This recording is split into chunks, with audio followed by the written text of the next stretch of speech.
36ஆம் அத்தியாயம். தேவாங்கை கொண்டு வருதலுக்கான பேச்சுகள் அனைத்தும் பரம்பின் மீது படையெடுப்பதை பற்றிய பேச்சாகவே முடிகின்றன. அதுவன்றி வேறு வழிகளை பற்றி அக்கறையோடு விவாதித்தனர் முசுகுந்தரும் சூழ்கடமுதுவனும். அதே கருத்துதான் திசைவேடருக்கும். ஆனால் இவர்களால் மாற்று வழியை சொல்ல முடியவில்லை.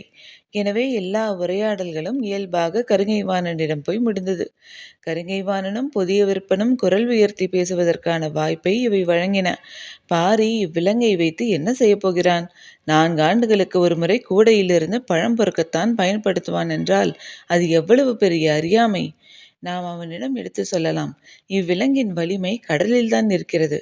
கடற்பயணத்தின் காற்றை வெல்லவும் கரையை சொல்லவும் ஆற்றல் கொண்ட ஒன்றை அதற்குரிய இடத்தில் பயன்படுத்துதலே முறை. இதை உரியவர் மூலம் பாரியிடம் சொல்ல வைப்போம் என்று வாதிட்டார் முசுகுந்தர். உரியவர் என்றால் யார்? வழக்கம் போல அரசு அமைச்சர்களை அனுப்பாமல் பாரி பெரிதும் மதிக்கிற மனிதர்களை அனுப்பி வைப்போம். நீங்கள் யாரை சொல்கிறீர்கள்? கபிலர் போன்ற பெரும் புலவர்களை அனுப்பி பேசச் சொல்லலாம் என்கிறேன். பெரும் புலவர் கபிலர் எங்கிருக்கிறார் என்றே தெரியவில்லை. திருமணத்துக்கே இன்னும் வந்து சேரவில்லையே. அவரை எங்கே போய் தேடுவது? அது ஒன்றும் கடினமான செயல் அல்ல. நாம் நினைத்தால் அவரை கண்டறிந்து விடலாம். ஆனால் அதற்கு மாத கணக்கில் ஆகும். அதுவரை பொறுத்திருக்க முடியுமா? பேச்சின் போக்கு புதிய விற்பனுக்கு பிடிக்கவில்லை. உரையாடல்கள் பெரும்பாலான நேரங்களில் உணர்வுகளே முடிவு செய்கின்றன. புதிய விற்பன் உணர்வின் கொந்தளிப்பில் இருந்தான். பொதுவாக திருமண காலங்களில் போர் தொடுத்தல் விருப்பத்தக்கதல்ல. ஆனால் இப்பொழுது உள்ள சூழல் இத்திருமணமே போரின் வாசலை வேகமாக திறந்து விடுவதாக இருக்கிறது. பேரரசர் குலசேகர பாண்டியனின் ஆற்றலை தன்னை சுற்றியுள்ளவர்கள் எவ்வளவு வலியுறுத்தி சொன்னாலும் அதன் உள்ளுண்மையை மட்டுமே கண்டுணரும் அறிவுதான். அதனால் புதிய விற்பன் எவ்வளவு குரல் கொடுத்தும் அவர் ஏற்றுக்கொள்வதற்கான செய்திகள் கிடைக்காமலே இருந்தன. புதிய விற்பன் சொன்னான். படைகளை பெருக்குதல், பிற வேந்தர்களை திரை செலுத்தச் செய்தல், பகைவரை அழித்தல், நிலப்பகுதியை மேன்மேலும் அதிகப்படுத்துதல், குடிகளை நன்கு காத்தல், இவைகளே அரச நெறி. அந்நெறியை நிலைநாட்டியே நமது முன்னோர்கள் இப்பேரரசை கட்டி எழுப்பியுள்ளனர். நாம் அவ்வழிக்கு செல்லுதலே முறை. புதிய விற்பன் ஒரு வகையில் பேரரசை சீண்டும் வேலையை தொடங்குகிறான் என தலைமை அமைச்சருக்கு புரிந்தது. ஆனால் பேரரசர் எடுக்க வேண்டிய முடிவில் தெளிவாக இருப்பார் என்று யாவருக்கும் தெரியும். உரையாடலின் தன்மையை கூர்ந்து கவனித்தபடி இருந்தார். திருமண விழா கொண்டாட்டம் பெருகியபடி இருந்தது. மணவிழாவின் மிக முக்கிய நிகழ்வான மலரணிதல் சடங்கு இன்னும் சில நாட்களில் நடக்க இருக்கிறது. நமது மனநிலையை வேறொன்று ஆட்சி செய்கிறது. இது ஒரு அரிய வாய்ப்பு. கடல் வணிகத்தில் பிற பேரரசுகளை வெல்வது மட்டுமல்ல, யவனர்களையே நம்மை கண்டு மிரளச் செய்யலாம். கிழக்கு கடலையும் மேற்கு கடலையும் நமது கப்பல்கள் ஆளும். அது நமது அரசியல் வலிமையை மேலும் பல மடங்கு அதிகப்படுத்தும். இதனை பிறர் அறியாமல் செய்யும் முறையே சிறந்தது. போர் தொடுத்தல் இக்காரணத்தை வெளிப்படுத்தும். அதன் இறுதி அழிவில் இவ்விலங்கினங்களே கூட அழிந்துவிட ஆபத்து உண்டு. எனவே சற்று பொறுமையாக சிந்தித்து முடிவு செய்ய வேண்டும் என்று நினைத்தார். வெங்கல் நாட்டு சிறுகுடி மன்னன் மையூர் கிழார் வரும் வரை முடிவெடுப்பதை தள்ளி போட்டார். 6 நாட்களுக்கு பின் மையூர் கிழார் வந்து சேர்ந்தார். கையில் காராளி செய்த காமன் விளக்கோடு வந்திருந்தார். பேரரசரை பார்த்ததும் அதனை அவரிடம் கொடுத்து அதன் சிறப்பை சொல்ல வேண்டும் என்று விரும்பினார். மலரணியும் நிகழ்வுக்கு புறப்பட தயாராய் இருந்த பேரரசுக்கு மையூர்கிழார் வந்துள்ள செய்தி சொல்லப்பட்டது. உடனே சந்திக்க ஏற்பாடானது. அவர் அளித்த காமன் விளக்கை பெற்றுக்கொண்டார். அதன் சிறப்பை விளக்கிச் சொல்வதற்கான சூழல் வாய்க்கவில்லை. பாண்டரங்கத்தில் வைக்கவே தனி கவனம் செலுத்தி செய்தது என்று மட்டுமே சொல்ல முடிந்தது. கருங்கைவாணன் நேரடியாக பேச்சை தொடங்கினான்.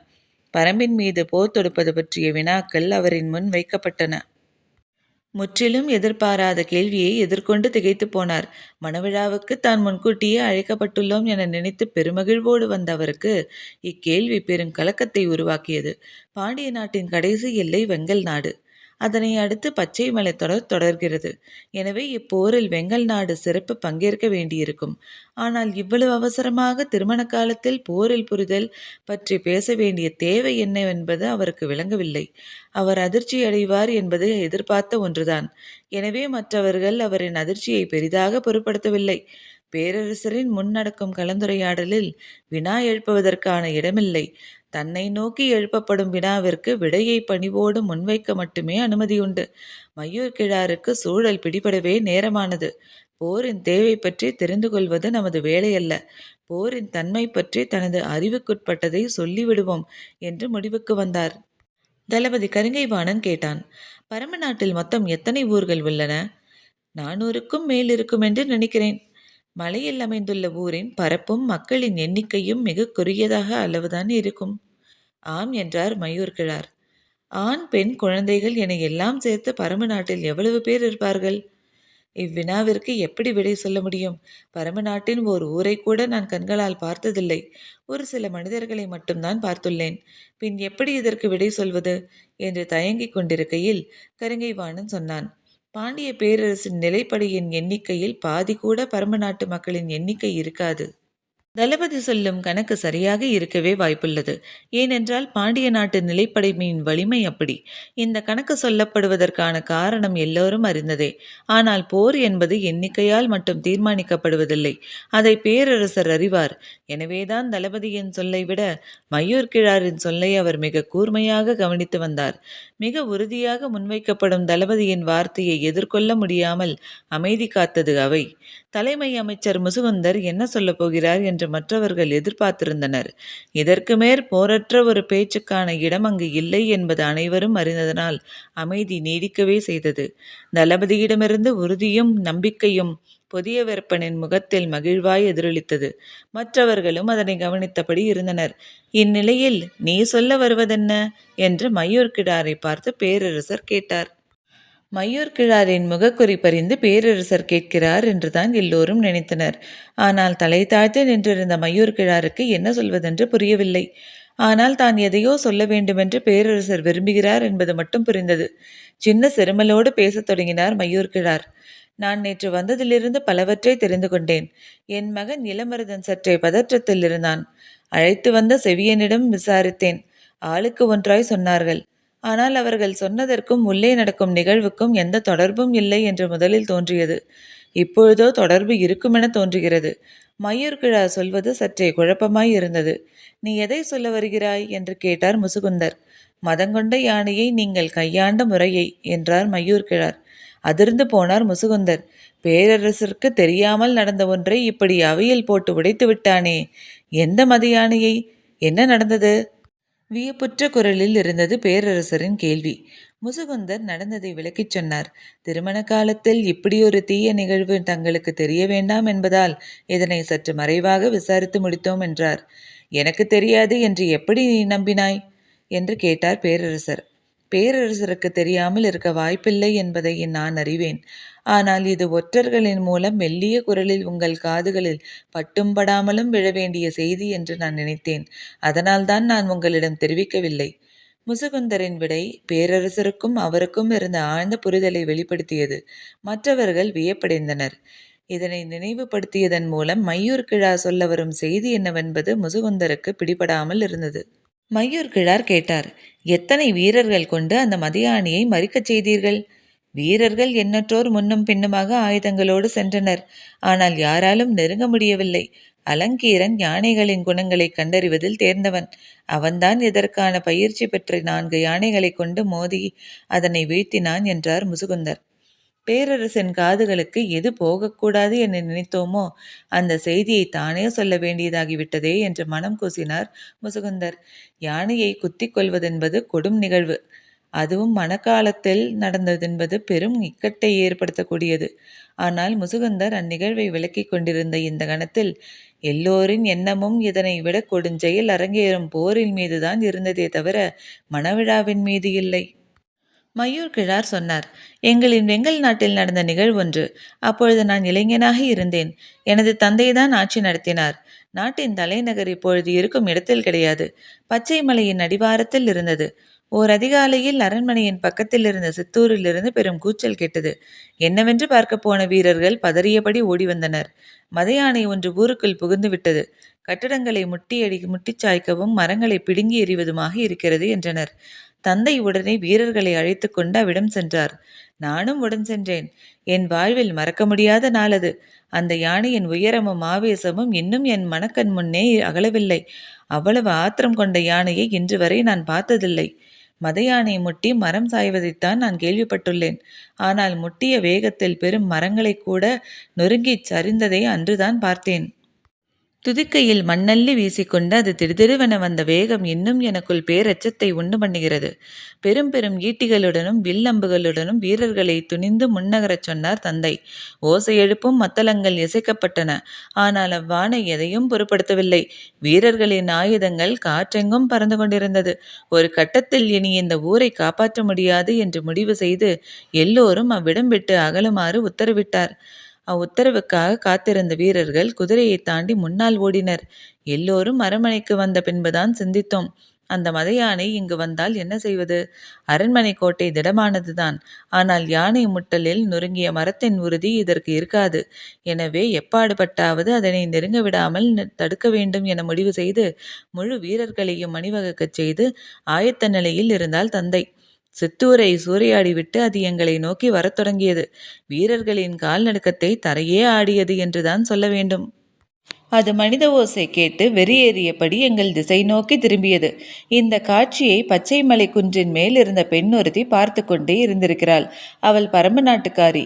சித்தூரை சூறையாடிய யானை அடுத்துள்ள பெரிய ஊரினை நோக்கி நடக்கத் தொடங்கியதும் அவளுக்கு கவலை அதிகமாகியுள்ளது.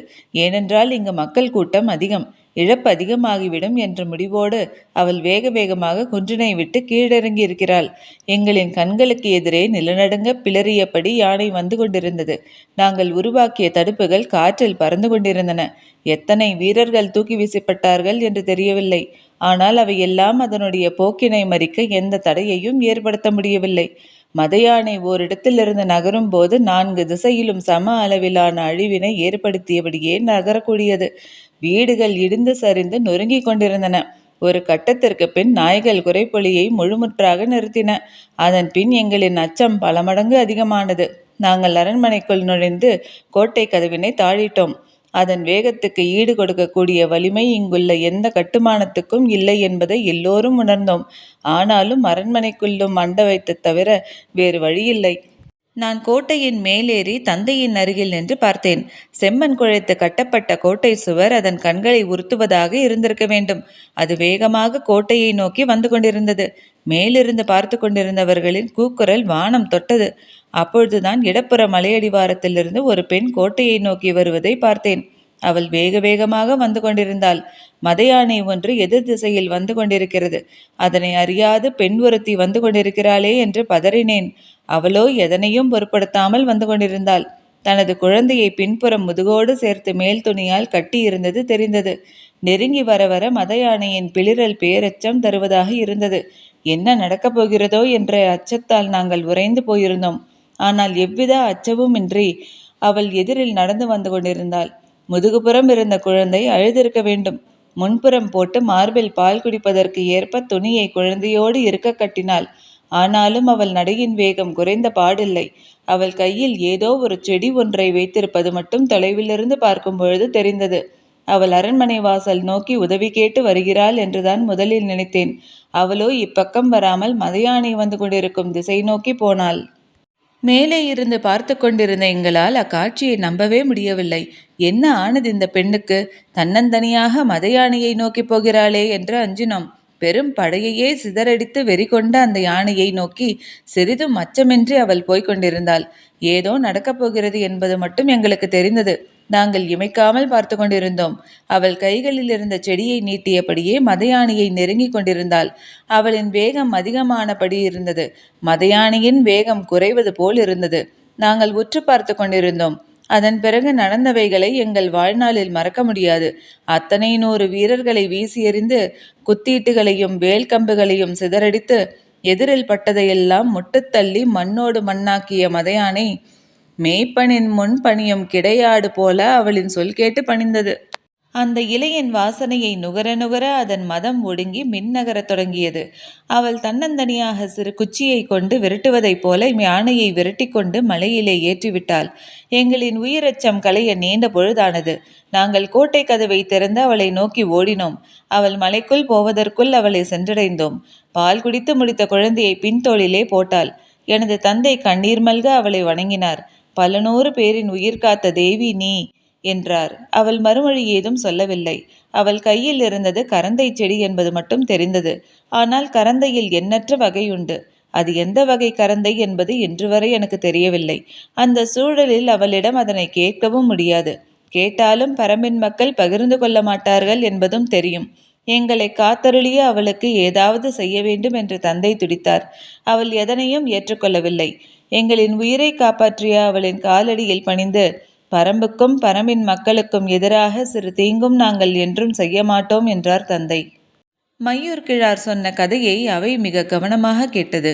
போருக்கான கருத்தை கேட்ட பேரரசரிடம் நான் கருத்தை மட்டுமே வழங்க முடியும், போரிலே பங்கெடுக்க முடியாது என்று எவ்வளவு அழுத்தமாக சொல்லி முடிந்தது மையூர் கிழாரால்.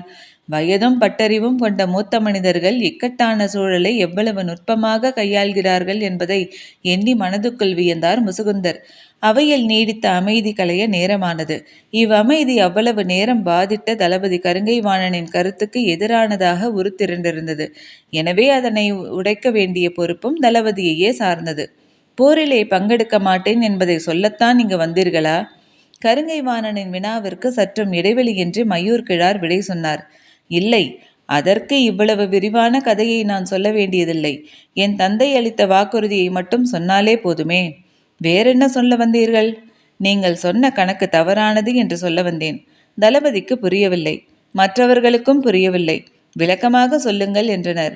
ஒரு பேரரசுக்கு மதங்கொண்ட யானையை அடக்க 11 வீரர்களும் பயிற்சி கொண்ட 4 யானைகளும் காலமெல்லாம் யானைப்படையில் பணியாற்றிய கட்டுத்தறியின் பொறுப்பாளனும் தேவைப்பட்டுள்ளனர். ஆனாலும் பரம்பின் மக்களுக்கு அப்படியல்ல.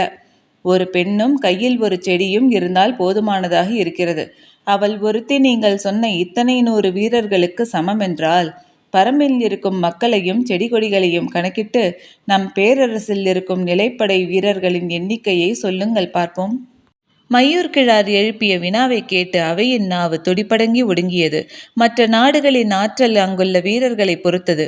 ஆனால் பரம்பின் ஆற்றல் மனிதர்களை மட்டும் சார்ந்ததல்ல. எனவே வெறும் மனிதர்களை கொண்டு படை நடத்தி போனால் பரம்பு நாட்டின் சிறு குன்றினை கூட கடந்து உள்நுழைய முடியாது. மையூர் கிழாரின் குரல் கணீரென அரங்கு முழுவதும் ஒலித்தது. சிறு செடிக்கு ஒடுங்கிய மதையானை போல அவரின் குரல் கேட்டு ஒடுங்கியது அவை. பரம்பின் மீது படை திரட்டி போர் புரிவதில் பேரரசனின் மனம் உடன்பாடு கொள்ளாமல் இருந்தது. போரில் ஒருமுறை தோல்வி ஏற்பட்டால் அது அரசின் அச்சாணியை அசைத்து பார்க்கும் என்பதை குலசேகர பாண்டியன் நன்கு அறிவார். அதனால்தான் இவ்வுரையாடலை இவ்வளவு தொலைவு வளரவிட்டு அமைதி காத்தார். அவர் எண்ணிய கருத்தே அவையிலும் நிலைநிறுத்தப்பட்ட கணத்தில் சட்டென எழுந்தார். எல்லோரும் பதறி எழுந்தனர். மலரணியும் சடங்கிற்கு பொழுதாகிவிட்டது என்று சொல்லியபடி அவை நீங்கினார். புதியவர் பெண் அவருக்கு முன்பே போய் சடங்கில் கலந்து கொள்ள வேண்டும். இவ்வுரையாடலை இந்த தன்மையில் விட்டுவிட்டு செல்ல மனமில்லை. ஆனால் வேறு வழியே இல்லை. மனமின்றி புறப்பட்டு போனான். பொற்சுவையும் அவ்வாறே அங்கு வந்து காத்திருந்தாள். சடங்கு முடிய இரவானது. பேரரசர் தனது பள்ளியறைக்கு திரும்பும் பொழுது தளபதி உடனடியாக காண அனுமதி கேட்கிறார் என்று பணியாளன் தெரிவித்தான். வரச்சொல்லி அனுமதி கொடுத்தார் பேரரசர். நள்ளிரவு வரை அவர்கள் பேசினர். முற்றிலும் புதியதொரு திட்டத்தை தளபதி கருங்கைவாணன் கொண்டு வந்திருந்தார். அது பேரரசருக்கு நம்பிக்கை அளிப்பதாக இருந்தது. அது பற்றி மிக விரிவாக அவர் வினாக்களை எழுப்பினார். அத்திட்டத்தை முழுமையாக கருங்கைவாணன் விளக்கினான். இதுவரை ஏற்படாத நம்பிக்கை இப்பொழுது ஏற்பட்டது. இன்றைய நாள் மிக சிறந்த நாள் என்று மனதில் எண்ணம் தோன்றிய கணத்தில் அத்திட்டத்துக்கான அனுமதியை வழங்கினார் பேரரசர். தேவாங்கை கொண்டு வர வழியின்றி போய்விடுமோ என்ற தவிப்பு நீங்கிய மகிழ்வோடு தனது பள்ளியறைக்குள் நுழைந்தார் பேரரசர். அதனைவிட பல மடங்கு மகிழ்வோடு புறப்பட்டு போனான் கருங்கைவாணன். இத்துடன் அத்தியாயம் முடிவடைந்தது. நன்றி.